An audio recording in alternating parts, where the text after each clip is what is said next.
Hello student, UP board परीक्षाओं के लिए क्लास 12 से वेक्टर से एक बहुत ही खास क्वेश्चन है आपके लिए। तो आइए देखते हैं क्वेश्चन क्या दिया हुआ है और किस प्रकार से सॉल्व किया जाएगा। क्वेश्चन में है, यदि A vector, B vector, C vector तीन सदस्य इस प्रकार हैं कि A vector plus B vector plus C vector equal 0, मतलब तीनों सदस्यों का योग 0 है, तो प्रूव करना है इसमें A vector cross B vector equal होगा B vector cross C vector equal C vector cross A vector. तो आइए देखते हैं किस प्रकार से सॉल्व करना है। सबसे पहले जो दिया हुआ है A vector plus B vector plus C vector equal 0, तो इसमें सबसे पहले क्रॉस करना है ए वेक्टर से। लिखेंगे ए वेक्टर से क्रॉस प्रोडक्ट करने पर, और वो भी अंत से। तो यहां पर ए वेक्टर से क्रॉस करवा रहे हैं, तो यह आ जाएगा A vector plus B vector plus C vector equal 0 cross A vector.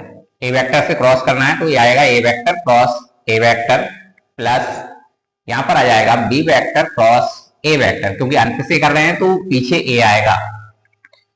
क्रम चेंज नहीं किया जा सकता क्योंकि क्रॉस का मतलब होता है सदिश गुणन, तो दिशा में ही रहना चाहिए। तो यहां पर आएगा C vector cross A vector equal 0 में प्रोडक्ट क्रॉस प्रोडक्ट होगा तो 0 हो जाएगा। A vector cross A vector 0 हो जाएगा, तो यहां पर बचेगा B vector cross A vector.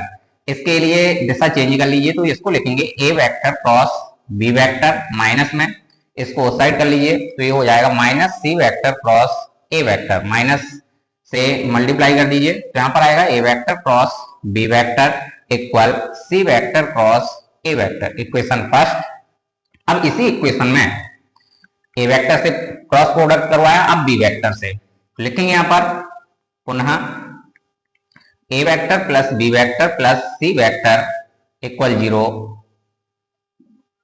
इसमें बी वेक्टर का क्रॉस करवा रहे, अंत से बी वेक्टर से क्रॉस प्रोडक्ट, बी वेक्टर से क्रॉस करने पर, तो यहां पर आ जाएगा A vector cross B vector plus B vector cross B vector plus C vector cross B vector equal 0।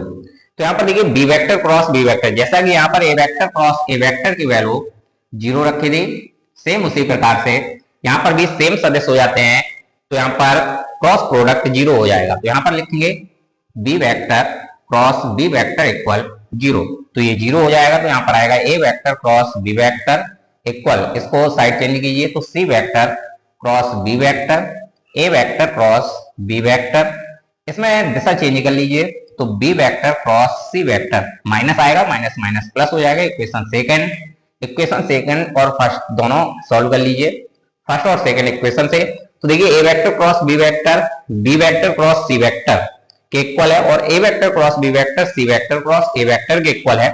तो इसका मतलब है कि A vector cross B vector equal है B vector cross C vector, और यही सदस्य C vector cross A vector के भी इक्वल है, C vector cross A vector. जो अपन को प्रूव करना था वो प्रूव होता है, लिखेंगे प्रूव्ड। बहुत ही बढ़िया क्वेश्चन है यूपी बोर्ड एग्जाम के लिए, तो तैयार कर लीजिए क्वेश्चन, आपकी परीक्षाओं में